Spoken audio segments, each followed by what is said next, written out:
Hey, what's up everyone? We're back with part 3 of our Sydney Film Festival discussion.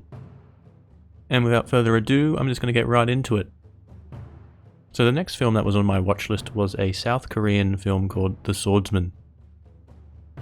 It's set in medieval Korea and, as you could expect, follows a swordsman who hopes to track down and rescue his daughter who's been kidnapped by some bureaucratic thugs. Despite being intrigued by the premise, I found this to be a okay at best film.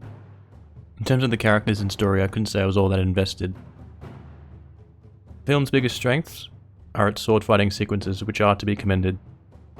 Having said that though, there were a few sequences dimly lit just because it was at night, where it was a little hard to gather what was happening during these sort of sword fight action pieces, and we couldn't really appreciate the kills in all their gruesome glory.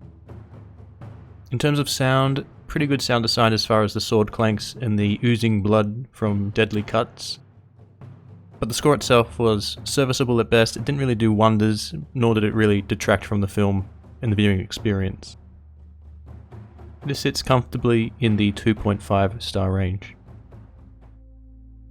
Next up was The Card Counter. The story follows William Tell, who's a veteran of the Iraq War and served a prison stint because of atrocities committed at a military prison during service. In his current day-to-day life, he travels from card game to card game, counting cards and winning small pots to live some kind of normalcy. Shortly thereafter, he comes across the son of one of his military colleagues who sadly took his life and decides he's going to help him out financially. I was quite interested to see this one, as it was written and directed by Paul Schrader, who of course is the famous screenwriter for the classic Martin Scorsese film Taxi Driver. And there were certainly a number of parallels between Taxi Driver and this film. You have a disgruntled war veteran suffering from PTSD, who also provides a narration during the film, and attempts to save a young, somewhat innocent person from a dangerous path. This is a pretty good film on the whole. You have some pretty solid performances from Oscar Isaac and Tiffany Haddish, and there's some nice flashback sequences using a fisheye mirror look, which are heavily stylized and come across as this hellish nightmare troubling William's mind. One area that Taxi Driver succeeded that I think this film falters on is the level of ambiguity and the show don't tell approach. In Taxi Driver, we kind of got a sense of who Travis Bickle was, but we didn't really dive into his past all that much. In this case, I think we're given a little too much information about William Tell. The film would have been a little more effective if we left a few details out. There's one sequence in the film that sticks out in particular that I won't really spoil, but it basically spells out the whole context of the film and a lot of the ideas it's reaching for, which I personally find to be a little on the lazy side. The score is worth commending as well. It's very eclectic and includes a range of vocal tracks, synthetic beats, and what I would call ghostly sounds of someone inhaling and exhaling. Really gets into the psyche of William Tell and perfectly captures the tone of the film's going for. It doesn't quite ooze in style compared to something like Taxi Driver, nor does it have that strong oomph, but it's certainly worth a watch, and I'm giving it 3.5 out of 5. The final film to talk about is a documentary called President.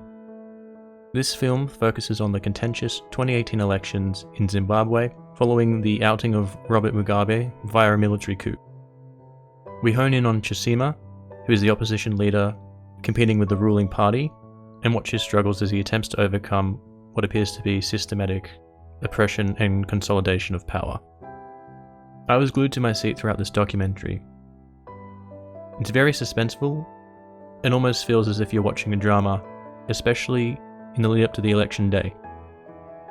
This film was quite well edited, and you got all the information you needed to follow along. You got a sense of the importance of this election to the country, and also a sense of who the main power players were. If there's perhaps one gripe I have in following Chisima and the campaign trail, is that we didn't really get a sense of the policies he would hope to enact. It's also impressively shot in terms of holding on the action, capturing the scale of the rallies held by Charisma. And at times it even gets quite intense, seeing cameramen right in the crossfire as police and military units shoot at demonstrators following the election result announcements. The documentary really anchored you into the world and the situation of Charisma and his political allies. You really felt for them and hoped that they succeeded despite the ultimate futility of their actions, knowing what historically happened. In any case, I'm giving this one a 4.5 out of 5. And that's it for this part of our Sydney Film Festival on-topic discussion. Chat to you later.